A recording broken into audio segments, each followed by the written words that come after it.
탑골 공원의 봄 아침은 항상 조용하게 시작됩니다. 이슬을 머금은 나뭇잎들이 산들바람에 살짝 흔들리는 모습을 보며 리어카를 끌고 공원으로 향합니다. 6시 30분, 아직 어둑어둑한 새벽에 집을 나서는 저의 하루가 시작되죠. 탑골 공원 동쪽 귀퉁이, 저 박순자의 자리입니다. 오늘도 힘내자, 순자야 매일 아침 스스로에게 건네는 응원의 말입니다. 62의 나이에 리어카로 커피를 팔며 하루하루를 버티는 일이 결코 쉽지 않지만 그래도 살아야 하니까요. 저만의 작은 커피 리어카를 정돈하며 하루를 준비합니다. 보온통에 커피를 채우고 종이컵을 정리하는 손길이 이제는 몸에 배었습니다. 20해 전 남편이 사업에 실패하고 세상을 등진 후로 혼자서 두 아이를 키웠습니다. 밤낮 없이 일했고 때로는 3가지 일을 동시에 하기도 했지요. 아이들에게 부끄럽지 않은 엄마가 되기 위해 치열하게 살았습니다. 그 결과 두 아이 모두 대학에 진학했지만 이제는 각자의 삶을 살아가느라 경제적 지원은 더 이상 기대할 수 없게 되었습니다. 순자 씨, 오늘도 일찍 나오셨네요. 공원을 청소하는 김 아저씨의 인사에 고개를 끄덕입니다.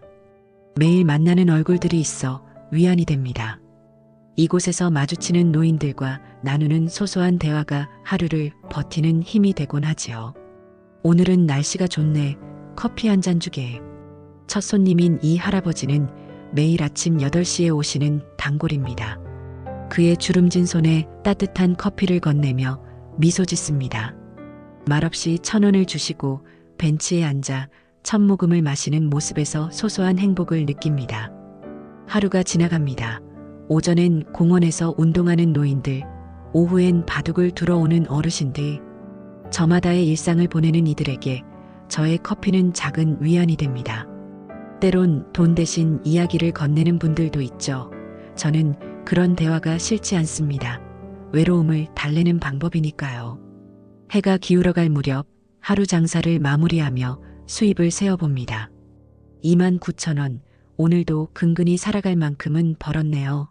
리어카를 정리하며 내일을 생각합니다. 집에 돌아가면 혼자 먹을 저녁을 준비하고 텔레비전을 보다가 잠이 들겠죠. 그렇게 또 하루가 지나갑니다. 내일도 버텨보자. 인생이란 결국 버티는 것이라고 저는 그렇게 믿습니다. 오늘도 여느 때와 다름없이 공원 한켠에서 커피를 파는 저의 일상이 시작되었습니다. 단골 어르신들과 인사를 나누고 따뜻한 커피를 건네며 하루를 보내고 있었죠. 매일 반복되는 일상이지만 이것이 저에게는 소중한 생계의 방편입니다. 커피 한 잔 주세요. 낯선 목소리에 고개를 들어보니 50대 중반으로 보이는 남자가 서 있었습니다. 깔끔한 정장 차림에 가방을 든 모습이 왠지 신뢰감을 주었지요. 커피를 건네며 잔돈을 드리려는데 그분이 손을 저었습니다. 잔돈은 됐습니다.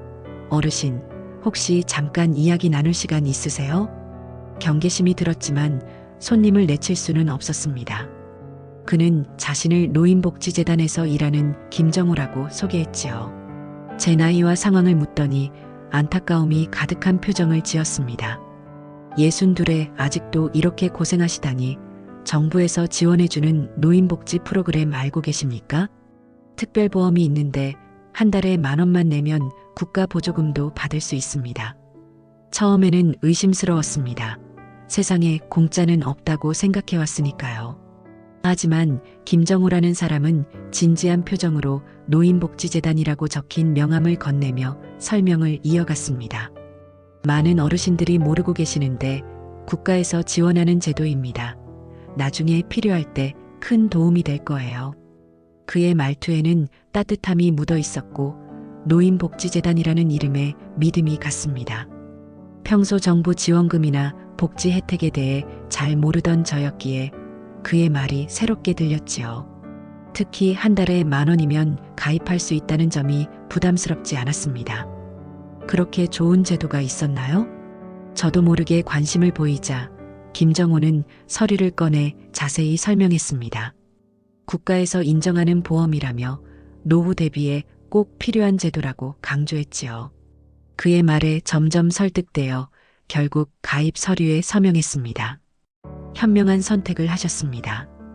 이건 노후를 위한 투자라고 생각하시면 됩니다. 김정호는 환하게 웃으며 명함을 한 장 더 건네주었습니다. 궁금한 점이 있으면 언제든 연락하라고 했죠. 그날 이후로 김정호는 가끔 공원에 와서 저에게 안부를 물었습니다. 덕분에 그를 더욱 믿게 되었고 다른 어르신들에게도 그 보험에 대해 이야기하게 되었습니다. 저도 가입했는데 좋더라고요. 국가에서 지원해주는 거라니까 믿을만해요. 특히 평소 친하게 지내던 단골 할머니에게 적극적으로 권했습니다. 저처럼 혼자 사시는 분들에게 도움이 될 것 같았으니까요. 그분도 제 말을 듣고 가입했죠. 그때는 몰랐습니다. 제가 얼마나 위험한 권유를 하고 있는지를. 그날은 평소와 같은 오전이었습니다. 커피를 팔며 지나가는 사람들과 인사를 나누고 있었지요.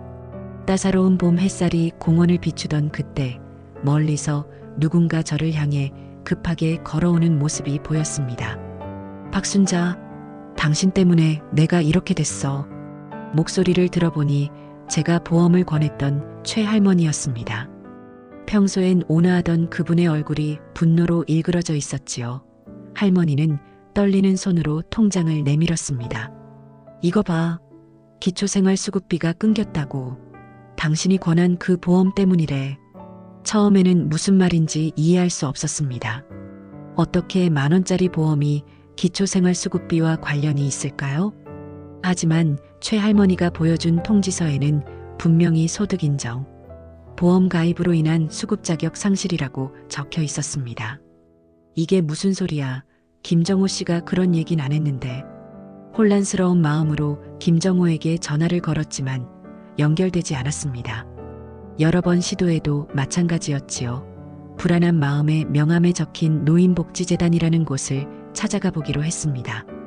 그런데 그곳은 재단이 아니라 작은 보험 중개 사무실이었습니다. 김정호요? 그런 사람 여기서 일한 적 없습니다. 아, 혹시 브로커 말씀하시는 건가요? 그 사람들은 우리 회사 직원이 아니라 외부 영업사원입니다. 그제야 모든 것이 명확해졌습니다. 저와 최 할머니는 보험 브로커의 사기에 넘어간 것이었습니다. 그가 말한 국가에서 인정하는 보험은 사실 기초생활수급자에게는 치명적인 소득인정 보험이었던 것입니다.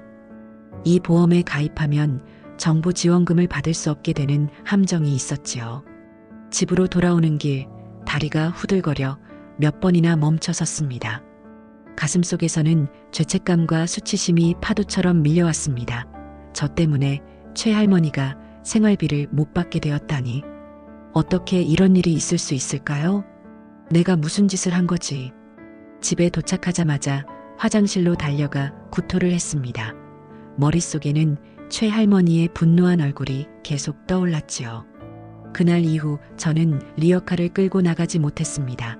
집안에 틀어박혀 세상과 단절한 채 자책했습니다. 어쩌면 좋지? 내가 어떻게 이런 일을. 밥도 제대로 먹지 못하고 잠도 설쳤습니다.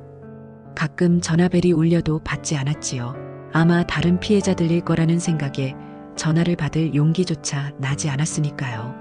하루, 이틀 시간이 흐르면서 저는 이대로 숨어 있어서는 안 된다는 생각이 들었습니다. 적어도 최 할머니에게는 사과해야 했습니다. 저도 몰랐던 일이지만 제가 권했기 때문에 생긴 피해니까요. 용기를 내자. 순자야, 도망치지 말고 마주해야 해. 일주일 만에 저는 집을 나섰습니다. 최 할머니가 사는 곳으로 향하는 발걸음이 무겁게 느껴졌지요. 하지만 이것이 제가 해야 할 일이었습니다. 진심으로 사과하고 어떻게든 도움이 되고 싶었습니다. 최 할머니의 집 앞에 서니 가슴이 두근거렸습니다.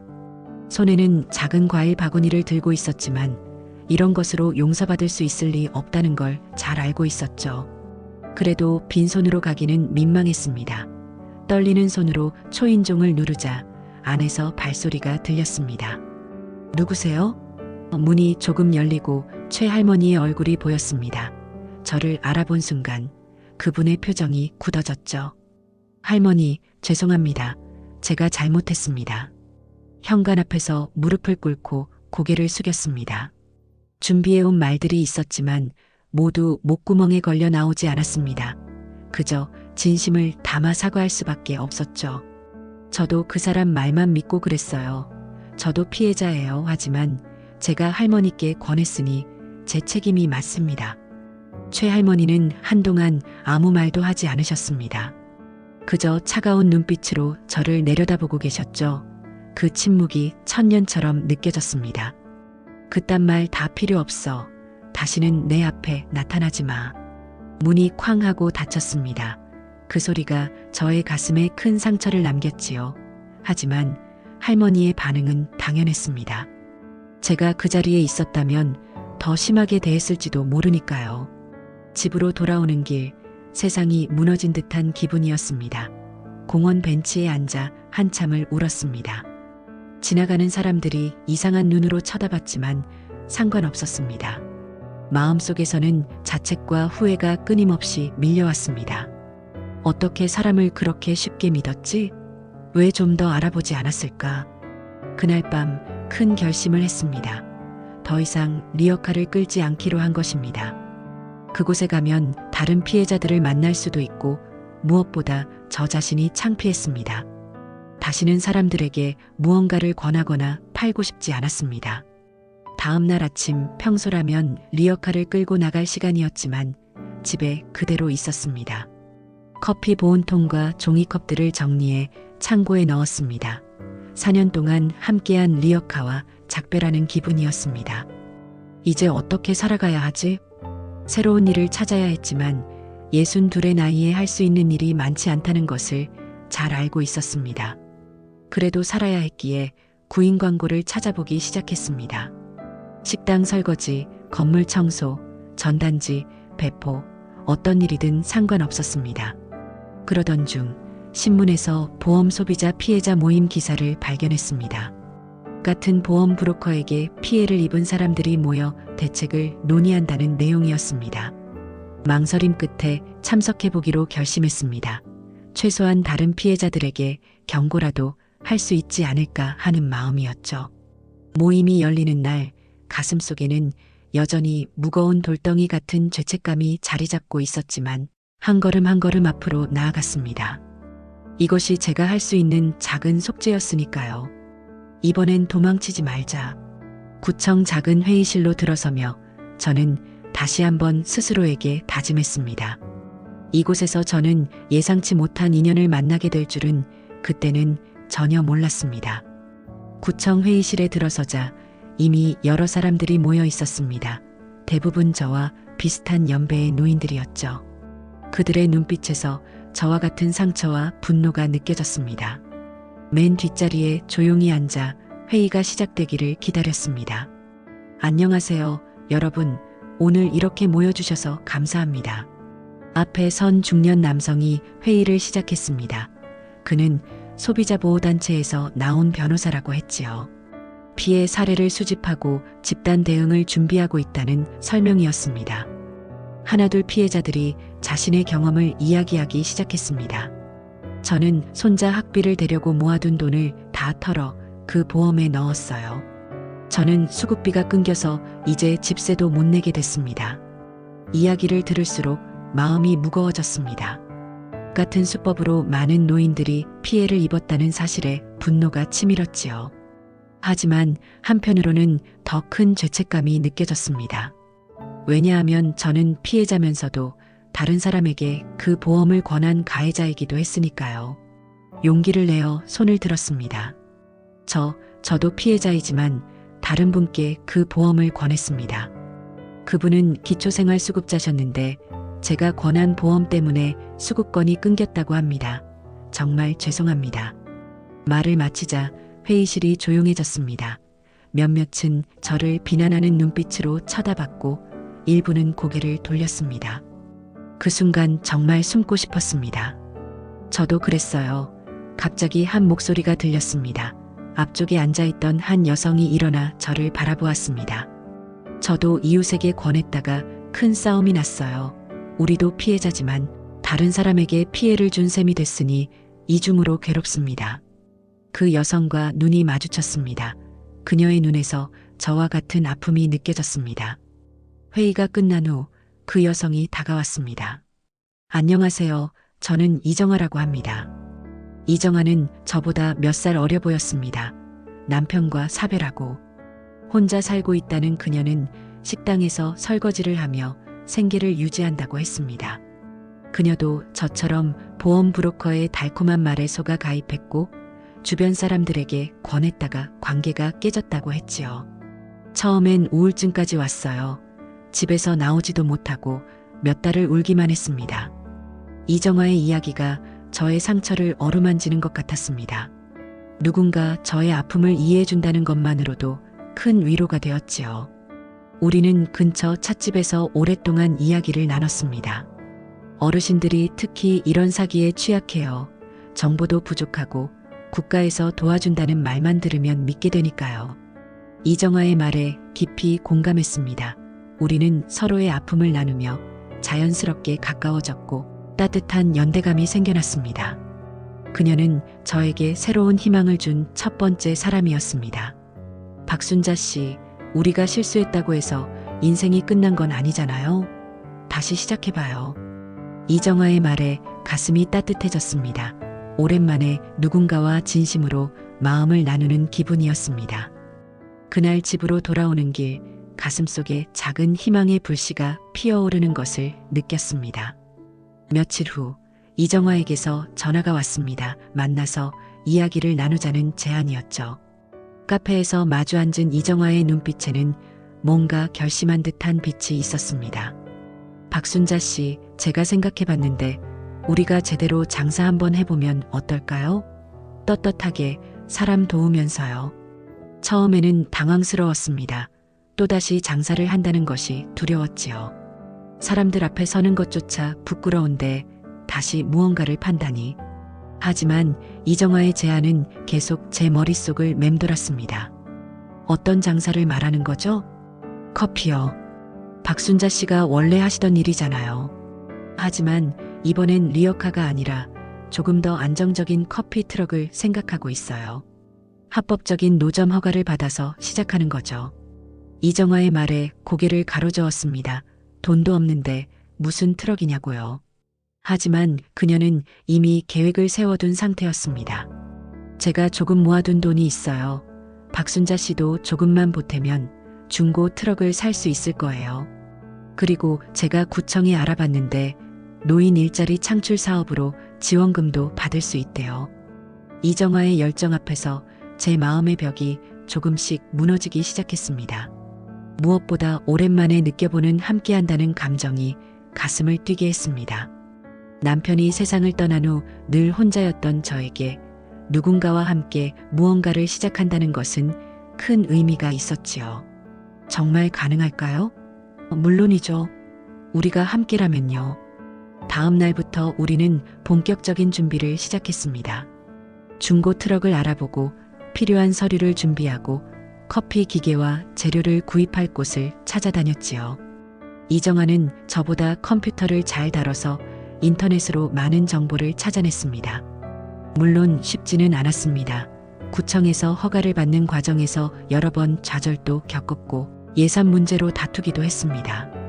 한 달 후 드디어 작은 커피 트럭이 우리 앞에 놓였을 때의 기쁨은 말로 표현할 수 없었습니다. 낡고 작았지만 우리에겐 희망의 상징이었지요. 이정아와 함께 밤새 트럭을 청소하고 꾸미면서 나눈 대화와 웃음은 제 인생에서 가장 행복한 시간 중 하나였습니다. 이름은 뭐라고 할까요? 고민 끝에 우리는 트럭에 따뜻한 커피, 따뜻한 이야기라는 간판을 달았습니다. 그리고 특별한 결심도 했지요. 매주 금요일 오전에는 노인들에게 무료로 커피를 나눠주기로 한 것입니다. 우리처럼 어려움을 겪는 노인들에게 조금이나마 도움이 되고 싶었습니다. 첫 영업일 떨리는 마음으로 공원 입구에 트럭을 세웠습니다. 허가받은 장소였지만 사람들이 올까 하는 불안감이 있었지요. 그런데 놀랍게도 예전 단골들이 하나둘 찾아오기 시작했습니다. 순자 씨 아니야? 다시 보게 돼서 반가워요. 그렇게 우리의 새로운 시작이 이루어졌습니다. 이정아와 저는 서로 의지하며 하루하루를 열심히 살아갔습니다. 때로는 힘들기도 했지만 혼자가 아니라는 사실이 큰 위안이 되었지요. 무엇보다 정직하게 떳떳하게 일한다는 자부심이 있었습니다. 순자 씨, 우리 잘하고 있는 거 맞죠? 네, 정아 씨, 우리 정말 잘하고 있어요. 손을 맞잡으며 우리는 서로에게 힘이 되어 주었습니다. 이제 저는 더 이상 과거의 실수에만 얽매이지 않기로 했습니다. 앞으로 나아가는 것, 그것이 진정한 속죄의 방법이라고 생각했으니까요. 금요일 아침, 이정아와 저는 평소보다 일찍 커피 트럭을 준비했습니다. 오늘은 약속대로 노인들에게 무료 커피를 나눠주는 날이었지요. 설렘과 긴장이 교차하는 마음으로 공원 입구에 트럭을 세웠습니다. 오늘은 몇 분이나 오실까요? 이정아가 물었습니다. 저도 궁금했습니다. 전단지를 나눠주고 홍보했지만 과연 사람들이 믿고 올까 싶었지요. 8시가 되자 한 할아버지가 조심스럽게 다가왔습니다. 정말 공짜로 주는 거 맞아요? 네, 맞습니다. 오늘은 특별한 날이니까요. 첫 번째 커피를 건네주자 할아버지는 의아한 표정을 지었습니다. 하지만 곧 따뜻한 미소를 지으며 감사하다고 했지요. 그 모습에 가슴이 따뜻해졌습니다. 할아버지 이후로 점점 더 많은 노인들이 찾아왔습니다. 그 중에는 예전에 탑골공원에서 만나던 단골들도 있었습니다. 순자 씨, 다시 보게 돼서 기뻐요. 갑자기 사라져서 걱정했잖아요. 한 할머니가 제 손을 꼭 잡으며 말했습니다. 그 순간 무언가가 가슴을 찔렀습니다. 제가 겪은 일을 모두 알리고 싶었지만 쉽게 말이 나오지 않았습니다. 이정아가 제 마음을 읽었는지 작게 고개를 끄덕였습니다. 저 사실 몇 달 전에 보험 사기를 당했어요. 그리고 그걸 다른 분들께도 권했다가 큰 피해를 입혔습니다. 떨리는 목소리로 이야기를 시작했습니다. 그동안 겪은 일, 죄책감, 그리고 새로 시작하게 된 계기까지 솔직하게 털어놓았습니다. 말을 마치자 주변이 조용해졌습니다. 다들 저를 비난할 거라 생각했는데 뜻밖의 반응이 돌아왔습니다. 나도 그 보험에 가입했었어. 근데 내 딸이 알아보고 빨리 해지해서 다행이었지. 세상에 그런 나쁜 놈들이 있다니. 비난 대신 공감과 위로의 말들이 이어졌습니다. 한 할아버지는 자신도 비슷한 투자 사기를 당한 경험이 있다며 위로해 주셨지요. 그리고 놀랍게도 제가 보험을 권했던 최 할머니의 친구분이 그 자리에 계셨습니다. 최 씨한테 이야기해 줄게. 당신도 피해자였다는 걸 알려줄게. 그 말에 눈물이 왈칵 쏟아졌습니다. 용서받을 수 있을 거라는 희망이 생겨났기 때문입니다. 이날 이후로 따뜻한 커피, 따뜻한 이야기는 노인들 사이에서 소문이 나기 시작했습니다. 단순한 커피 트럭이 아니라 서로의 아픔과 기쁨을 나누는 공간이 되어갔지요. 일주일 후 놀라운 일이 일어났습니다. 최 할머니가 트럭을 찾아오신 것입니다. 조, 용이 커피 한 잔을 마시더니 저에게 다가와 짧게 말씀하셨습니다. 나도 말이야, 가게 문 닫고 난 뒤에 생각해봤어. 당신도 속은 거라는 걸. 완전한 용서는 아니었지만 작은 화해의 시작이었습니다. 그 순간의 기쁨은 말로 표현할 수 없었습니다. 이정아와 눈빛을 교환하며 서로 미소 지었지요. 한 달쯤 지났을 때 지역 방송국에서 연락이 왔습니다. 보험 사기 피해자들이 새로운 삶을 시작한 이야기를 다큐멘터리로 만들고 싶다는 제안이었습니다. 처음에는 망설였지만 우리의 경험이 다른 노인들에게 도움이 될 수 있다는 생각에 출연을 결심했습니다. 우리의 이야기가 누군가에게 위로가 된다면 그건 정말 의미 있는 일이겠죠? 이정아의 말에 깊이 공감했습니다. 아픔도, 실수도, 그리고 다시 일어서는 과정도 모두 소중한 경험이었으니까요. 우리의 이야기가 누군가에게 힘이 될 수 있다면 그것이야말로 저희가 받은 상처에 대한 가장 아름다운 보상이라고 생각했습니다. 그래요, 정아 씨, 우리 이야기를 나눠요. 오늘은 방송국 촬영 날입니다. 이정아와 저는 아침부터 분주하게 커피 트럭을 정리했습니다. 평소보다 더 신경 써서 청소하고 커피 원두도 특별히 준비했지요. 긴장되는 마음을 감출 수 없었습니다. 저 정말 방송에 나가도 괜찮을까요? 제가 잘할 수 있을지. 이정아는 제 어깨를 가볍게 두드리며 웃었습니다. 그녀는 늘 저에게 용기를 주는 사람이었습니다. 방송국 사람들이 도착하고 카메라가 설치되었지요. 처음에는 카메라 앞에서 말하는 것이 너무 어색했습니다. 하지만 시간이 지나면서 자연스럽게 우리의 이야기를 풀어놓게 되었습니다. 보험 브로커의 말을 믿고 가입했다가 큰 피해를 입었습니다. 더 큰 문제는 제가 그것을 다른 분들에게도 권했다는 거예요. 인터뷰에서 솔직하게 제 경험을 나눴습니다. 목소리가 떨렸지만 있는 그대로 이야기했습니다. 제가 권한 보험 때문에 누군가 피해를 봤어요. 평생 죄스러울 거예요. 하지만 이제는 상처를 덮지 않고 꺼내놓을 수 있어요. 그러면 다시 시작할 수 있더라고요. 카메라가 우리의 일상을 담아갔습니다. 커피를 내리는 모습, 손님들과 대화하는 모습, 금요일마다 진행하는 무료 커피 나눔까지 우리의 작은 일상이 카메라에 고스란히 담겼습니다. 촬영은 생각보다 순조롭게 진행되었고 PD는 매우 만족스러워했습니다. 이런 이야기가 많은 분들에게 힘이 될 거예요. 특히 비슷한 경험을 한 노인분들께요. 방송이 나간 후 놀라운 일들이 일어났습니다. 전국 각지에서 응원 메시지가 도착했고 심지어 비슷한 사기를 당한 노인들이 조언을 구하기 위해 찾아오기도 했습니다. 우리의 커피 트럭은 단순한 장사 공간을 넘어 정보를 나누고 서로를 위로하는 커뮤니티 공간이 되었습니다. 더 놀라운 변화는 제 자신에게 일어났습니다. 과거의 실수를 인정하고 새 출발을 한 후 제 마음속에 자리 잡고 있던 무거운 돌덩이가 조금씩 가벼워지는 것을 느꼈습니다. 여전히 완전히 사라지지는 않았지만 이제는 그 무게와 함께 살아가는 법을 배웠지요. 어느 날 오후 젊은 여성이 손을 잡고 온 어린 소녀와 함께 트럭을 찾아왔습니다. 자세히 보니 제 작은 딸과 손녀였습니다. 오랜만에 보는 가족이었지요. 엄마, 방송 봤어요. 정말 자랑스러웠어요. 딸의 말에 가슴이 벅차올랐습니다. 그동안 경제적으로 도움을 주지 못해 미안한 마음이 컸는데 이렇게 찾아와 준 것만으로도 고마웠습니다. 손녀는 호기심 가득한 눈으로 커피 트럭을 구경했습니다. 할머니는 왜 커피를 팔아요?